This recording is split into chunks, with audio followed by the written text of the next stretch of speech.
বিশ্বাস শব্দটা ছোট হলেও এর গভীরতা কিন্তু অনেক বেশি।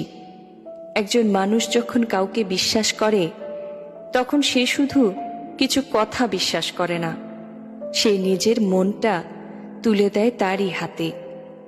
নিজের ভয়, কষ্ট, দুর্বলতা সবকিছু নিঃসংকোচে ভাগ করে নেয়, কারণ সে জানে এই মানুষটা তাকে কখনোই ভাঙবে না।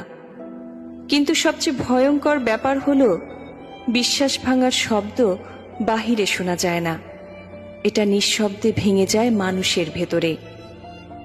একটা মিথ্যা, একটা লুকানো সত্য কিংবা একটা প্রতারণাই যথেষ্ট পুরো সম্পর্কটাকে দুর্বল করে দেওয়ার জন্য। যে মানুষটা একসময় চোখ বন্ধ করে বিশ্বাস করত, সে ধীরে ধীরে সন্দেহ করতে শেখে।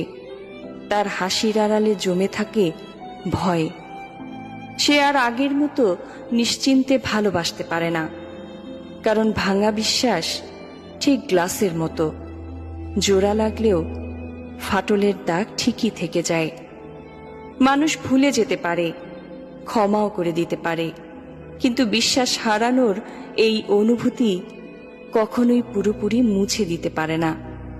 কারণ বিশ্বাস একবার ভেঙে গেলে সম্পর্ক বেঁচে থাকলেও অনুভূতিগুলো ধীরে ধীরে মরে যেতে থাকে।